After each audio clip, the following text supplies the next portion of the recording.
Hello, everybody. Welcome to Faith in the Real World. I am Graham Zima. And I'm Pastor Mark.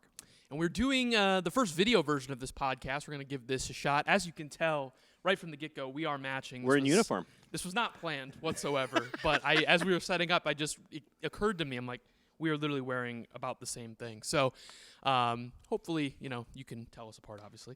Anyway, how are you doing today, Pastor Mark? I'm doing very well, thank you. Yeah, you excited to be in a new format? I like the new format. It's Yeah. going to be fun. I like the backdrop. Yeah. Exactly. Well, my question for you today revolves, and we've kind of talked about it in past episodes. I think it was the first episode we kind of discussed it briefly, but you actually drove for Uber for a period of time. I did, and Lyft. Yep. Tell us about that, kind of like what caused that, or, you can tell me as much as you want to about that experience. Oh, man.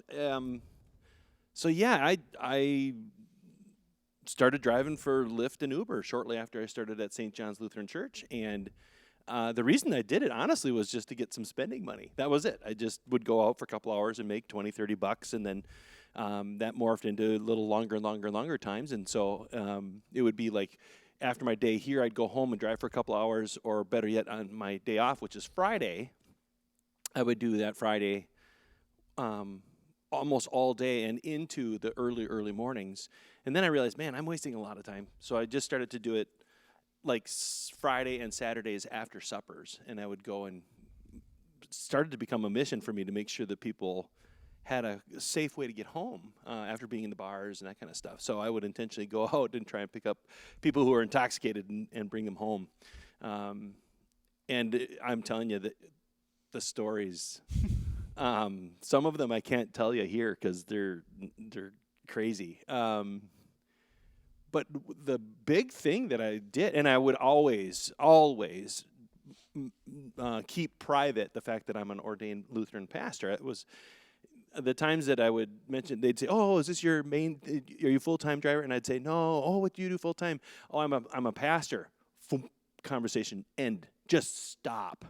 And so I just try to dodge the bullet. They'd ask me, "What do I do?" "Oh, it's a hobby of mine. I like to just be with people." And I know I've asked you this before, but Yeah. why do you think that they shut down?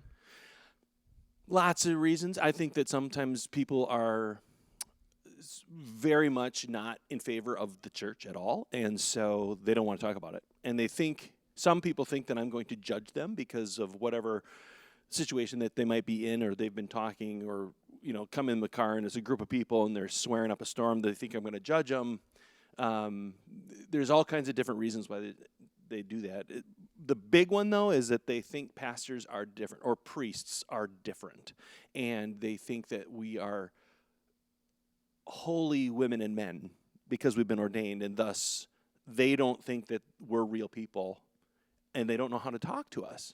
And I blame that on the church, frankly, because I think that the church for many, many years did elevate pastors and priests to be above where the people are. Mm-hmm. And that's just not the case in the Lutheran tradition, especially. We believe in the priesthood of all believers. We believe that, and which is why we don't use the word priest in the Lutheran Church. We always talk about pastors, and pastors are women and men, or adults, period, who just feel that God has called them to the public life of ministry of the church. And so the real ordination in the Lutheran theology is baptism, that when we are baptized into Christ Jesus, that we are blessed with all of the gifts and fruits of the Spirit at that moment.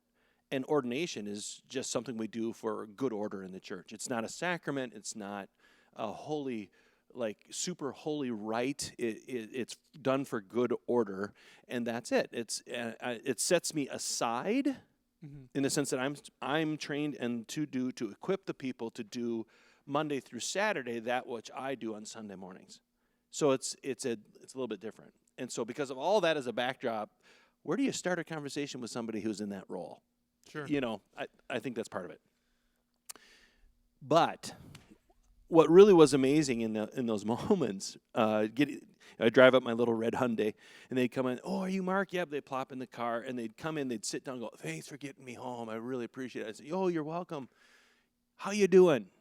That was my first question. "How you doing?" "Oh, doing great." I said, "Are you really?"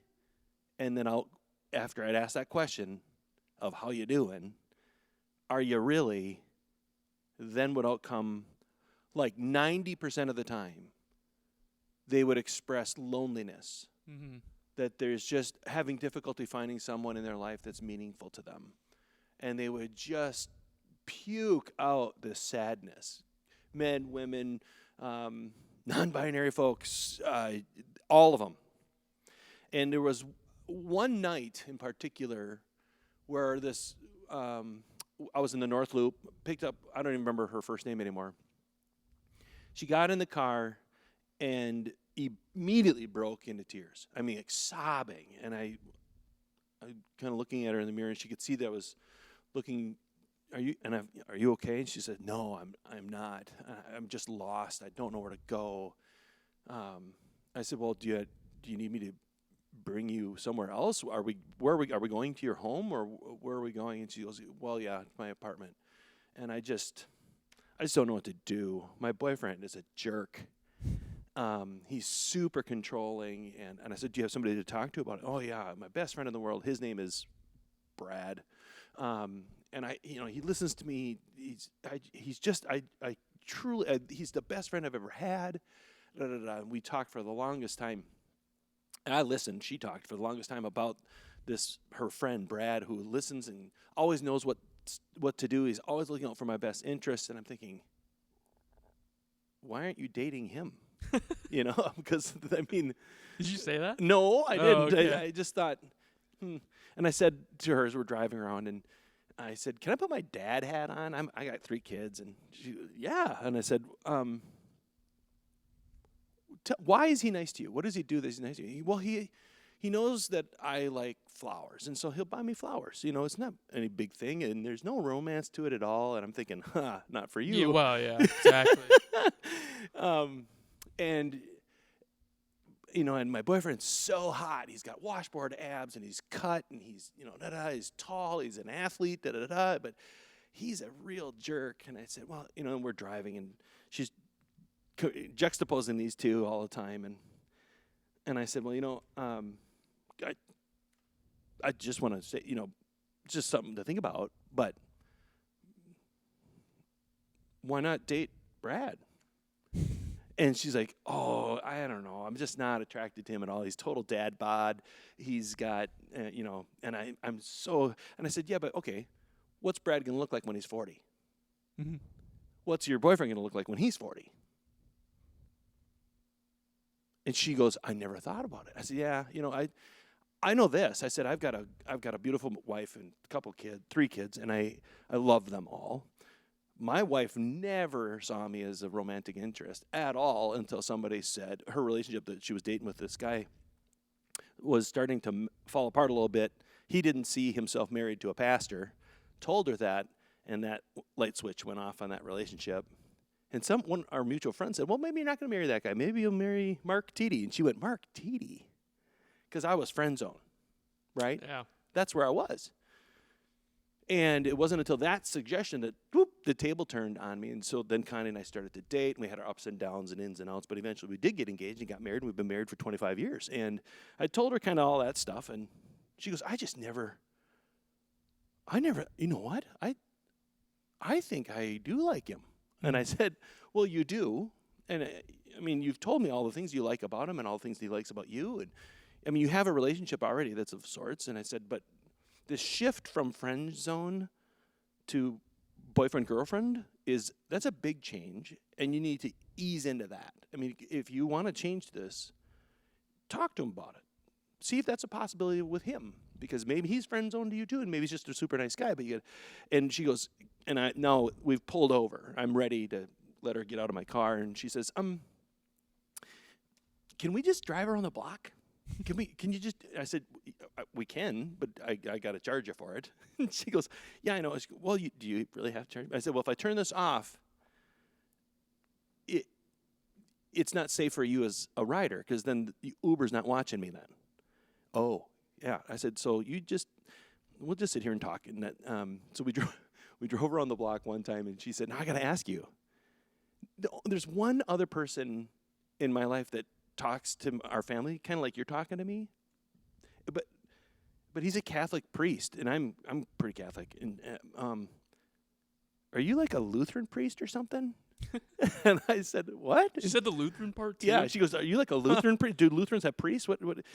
And I said, I go, what do you mean, why Lutheran? And she goes, well, you said you had married and your kids, so you can't be Catholic priests. So, and I said, oh, you're good. I said, yeah, I'm a Lutheran pastor. She goes, I knew it. She goes, She was on to you, man. she was on to me. I so wish I could find that young woman and find out the rest of the story. What Right. happened? Did she and Brad or Brian or whatever his name was, did they actually team up? Because they had, the way that she described it, their friendship was amazing. I mean, they would go to movies. They would go walks to the park. They would do all these things that traditional, I would hold as like a date. They would do these things. Sounds very When Harry Met Sally type situation. Oh my gosh, absolutely. Yeah. Never thought of that. Yes, exactly. Have you ever had that? Have you ever? Oh yeah, like absolutely. I think we all, I can't say everybody, but I think a lot of people in their life have that person that they may or may not end up dating, but they have those interactions that feel a lot like dates. Yeah, exactly. And yeah, so but anyway, continue. Well, and so what I learned, that's a great example of just really being a deep listener to this woman in the car. It was really like training, because and then other rides. There was another, I picked up a gay couple from a gay bar downtown Minneapolis, dropped one guy off at his apartment, and then drove the other guy all the way down to Richfield. And he was sure I was going the wrong direction and whatever. He was just wasted. And we pulled over. And the whole time he's talking about this friend that they used to be a couple, but now they're just really friends. And how important that man was to him. And I get to this house, and I said, I think that's your house right here on the right. And he goes, it is my house. How'd you know? And I said, well, I use GPS. He goes, you're fantastic. And I said, thank you very much. And he goes, man, I think I've told you about everything about me. You're a great listener. Have you ever thought about being a pastor or something? I laughed, and I said, well, actually, I am a Lutheran pastor. And he goes, oh, man, I'm coming back to church. Where's your church? He goes. And I said, well, I'm at St. John's Lutheran in 48 Nicollet. He goes, I'll be there. He's never come. But it was one of those great moments, and that deep listening allows people to express themselves, and just without any judgment, you just let them go. And then what turned into this pandemic, man, have I done a lot of listening for the members of this congregation. And I think all that time in the car really helped me, like, build up those listening muscles, if you will. Sure. I mean, really remarkable, the number of times that I heard stuff about the importance of faith and God in their lives, but they had nowhere to express that. The times that, and so much loneliness, and people were, where do you meet somebody where it might be a meaningful relationship? And I would say to them, well, how about the church? And they'd laugh. And I'd say, well, I'm kind of serious. You know, you're wanting to build a relationship or start a relationship with somebody who holds similar values, and it's kind of a crapshoot if you're doing that in a bar or a club because you don't know what their values are except that they love entertainment. Right.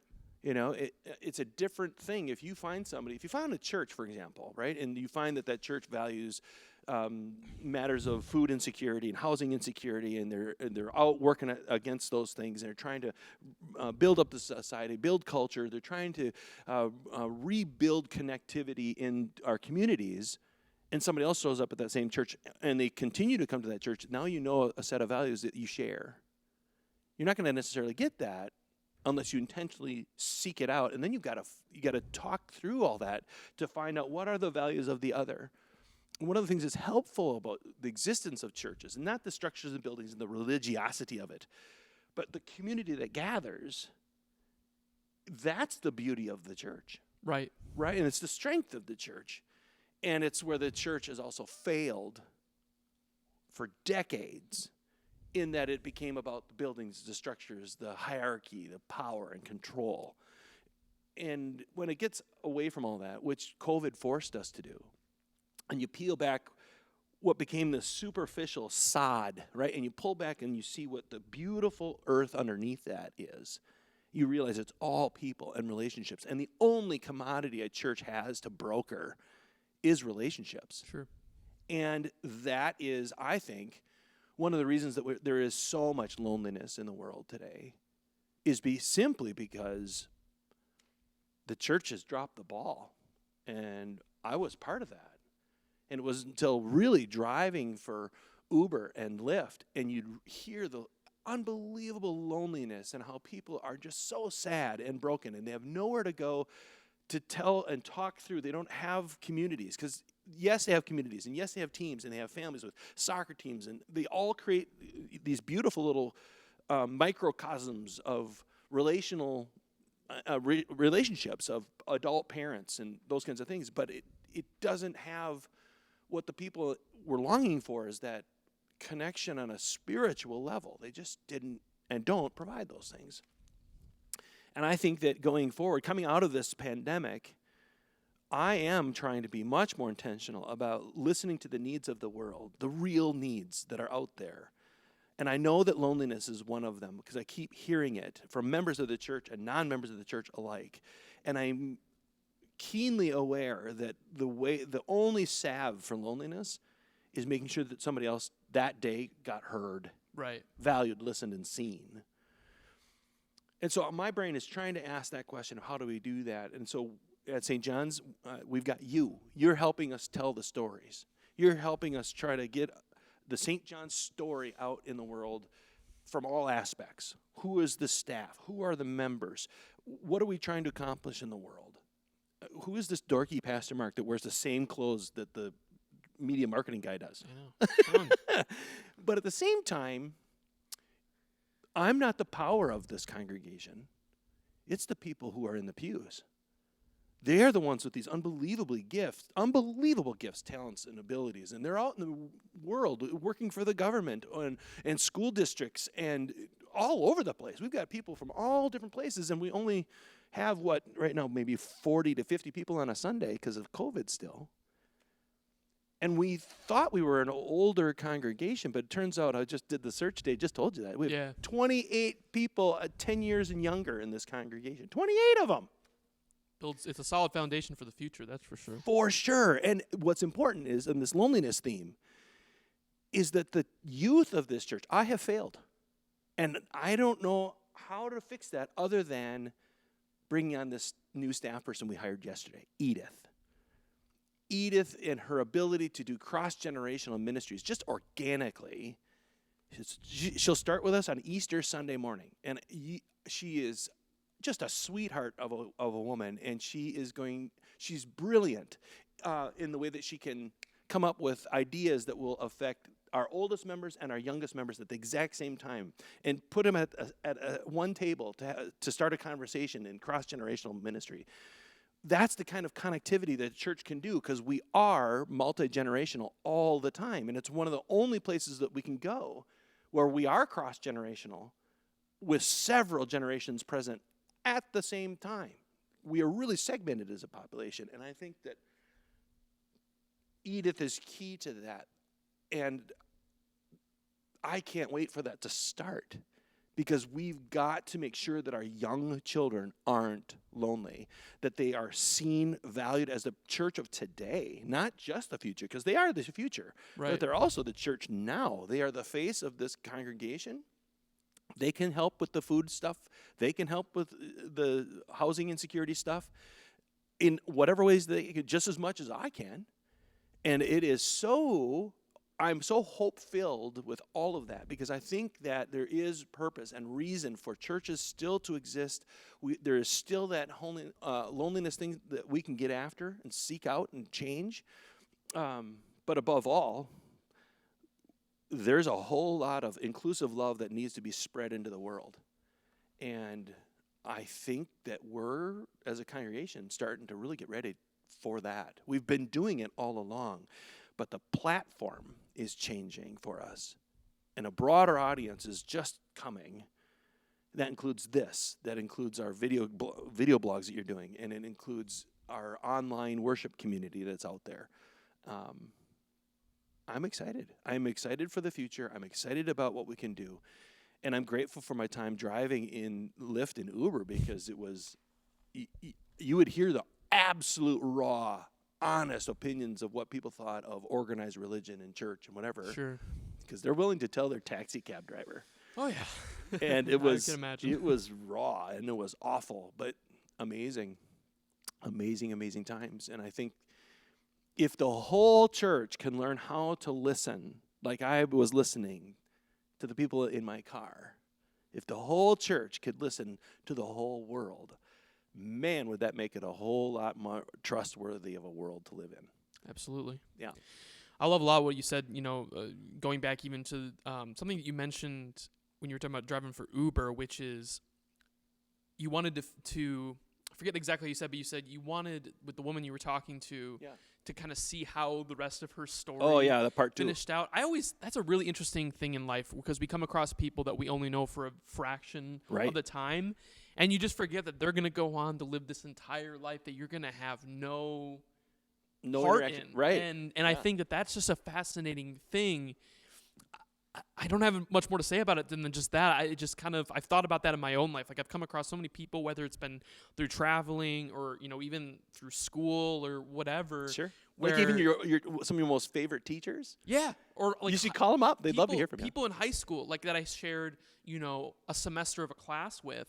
Yeah. And I guess social media has changed the dynamic a little bit, because you can somehow, some way figure out, if they have a social media presence, where they're at, but you're not along with them for that journey, and that's true. Their role in your life changes. So I think that's just a very fascinating thing that you brought up, and it just kind of, I don't know, spoke to me a little bit. And then also obviously the excitement of the future of this church. I think, like you said, we talked about that a lot towards the beginning of the year, and even now it seems like we're finally catching a stride a little bit, where that's a good way of saying the hiring of the cross-generational staff member, the stuff that we're doing digitally, and just everything that's going on, and the way that we're pivoting, I think has been, it's finally, we're figuring it out. And we are. For a while, it was kind of like, we'll test these things and see how it goes, and let's do this or let's not do that. Where now it feels like we're finally figuring finding those answers, I should say. So it's an exciting time, and I think that hopefully, we can continue on the trend that we're at. For sure. And we want to hear from you. Exactly. We would love to hear from you. If you have ideas or thoughts or comments, we want the comments. We want the reviews on all these things that we're doing, from worship all the way through to this stuff. Reach this guy, or call me or whatever. But it's a perfect segue to what I was going to kind of wrap up the show with. We're looking for user feedback. We've been brainstorming a lot of the topic ideas, but if you're a member of this congregation, or even if you're not, be sure to reach out to us on our variety of social media platforms. We have our contact info on our website, stjohnsmpls.org. You can reach out to myself, to Pastor Mark, and give us some feedback, and give us maybe some topic suggestions that you'd be interested in hearing. We're open ears, and that's the way that this show is going to continue to go on, is by having a dialogue between not just us, but between ourselves and you at home. So, and then obviously, worship services every Sunday at 10 a.m. on our YouTube channel. In person. Come on in. We'd love to have you here. That is the important thing, is we want to, as COVID continues to sort of, as we move into more of a semi-normal, I guess is the best way to put it right now, because it's normal, but with, an asterisk, it kind of feels like right now. We're looking to encourage people to come back and engage with the community that we've been talking about in this episode. So, if you want more information about how to get to our church from where you're at, like I said, go on to our website. We have all the info about our worship services and how to get to us. So anyway, thank you so much, Pastor Mark, as always, for this. Very, very welcome. These are always a ton of fun. And until next time, this has been Faith in the Real World. I'm Graham Zima. This is Pastor Mark Tiede, and we will see you next time. Bye-bye.